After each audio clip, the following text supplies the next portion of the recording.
সেদিন ছিল বুধবার 25শে ফেব্রুয়ারি, আর আমার ছিল কাকিনাড়ায় একটা ব্রাইড। আর ব্রাইডের ছিল একদম গোধূলি লগ্নে বিয়ে। আর আমাকে বলেছিল 1টার মধ্যে সেখানে পৌঁছাতে, তার কারণ 5টার মধ্যেই বিয়েতে বসে যাবে, আর সঙ্গে ব্রাইডের বোনকেও রেডি করতে হবে। সেই মতনই কিন্তু আমি সকাল থেকে তাড়াহুড়া করে পুরো রেডি হয়ে গেছি, আর এখন বেরিয়েও পড়েছি। স্টেশনে যাওয়ার সময় এই গিফটের দোকানে দাঁড়িয়েছি, কারণ ব্রাইডের জন্য নেব একটা গিফট। আর ব্রাইড কিন্তু আমারই বান্ধবী হয়। আমরা যে টিচারের কাছে মেকআপ শিখতাম, আমরা দুজনে কিন্তু একসঙ্গেই সেখানে মেকআপ শিখেছি, আর তখন থেকেই আমার সঙ্গে ওর পরিচয়। এই ফটো ফ্রেমটা কিন্তু আমার ভীষণ পছন্দ হয়েছিল, তো এই ফটো ফ্রেমটাই কিন্তু আমি নিয়েছিলাম। আর তারপর দেখো এখানে আমি হালিশহর স্টেশনও চলে এসেছি।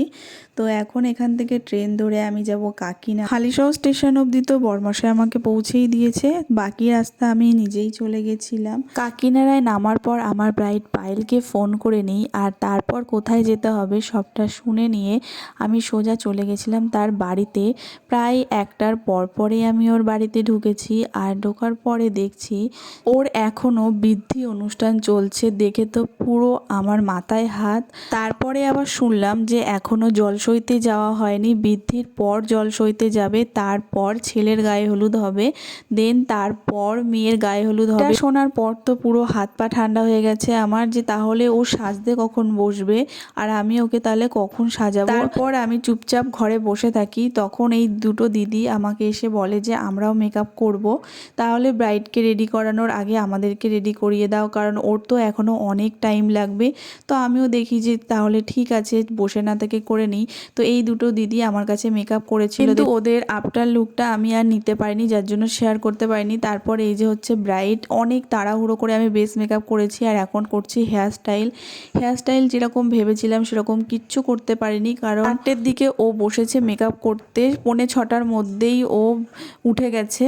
এইটুকু টাইমের মধ্যে আমি ওকে রেডি করেছি, আর এইটুকু ভিডিওই নিতে পেরেছি, কোনো ভিডিও ফটো কিচ্ছু নিতে পারিনি। আমি জানি না এইটুকু টাইমের মধ্যে একটা ব্রাইডকে কিভাবে রেডি করা যায়। অনেক কষ্টে অনেক তাড়াহুড়ো করে আমি রেডি করিয়েছিলাম, তারপর তার বোনকেও রেডি করিয়ে দিয়েছিলাম, দেখতেই পারছো। প্রায় 8:30 পৌনে 9টার দিকে আমার কাজ কমপ্লিট হলো। তারপর প্রচণ্ড শরীর খারাপ লাগছিল, কিছুই ভালো লাগছিল না, তো সোজা চলে গেলাম খাওয়ার টেবিলে। আমি খাওয়া দাওয়া করে ওখান থেকে সোজা বেরিয়ে গেছিলাম। আর সেদিনকে আমাদের নেমন্তন্ন ছিল, আর তার জন্য কিন্তু আমি একটা ড্রেসও নিয়ে গেছিলাম, কিন্তু ওটা পরার মতন কোনো এনার্জি আমার আর ছিল না। তারপর চলে আসলো মাম্মাম আর মাম্মামের পাপা আমাকে নিতে। তো একসঙ্গে খাওয়া দাওয়া করে এই যে ব্রাইড পায়েলকে টাটা করে আমি ওখান থেকে বেরিয়ে চলে এসেছি। সামান্য দুটো ভিডিওই আমি নিতে পেরেছিলাম সেদিন। তোমাদের কার কার সাথে এরকম ঘটনা ঘটেছে, কে কে এরকম পরিস্থিতির সম্মুখীন হয়েছো কমেন্ট করে কিন্তু জানিও। এত অল্প সময়ে সাজিয়ে দেওয়ার পরও কিন্তু ব্রাইডের বাড়ির লোকে প্রত্যেকে বলেছে ভীষণ সুন্দর হয়েছে সাজানো, তাদের ভীষণ পছন্দ হয়েছে, এমনকি ব্রাইডেরও কিন্তু ভীষণ পছন্দ হয়েছে। তোমরা জানাবে যে তোমাদের মেকআপটা কেমন লেগেছে। আজকের মতো টাটা, দেখা হবে নেক্সট কোনো ভিডিওতে, বাই।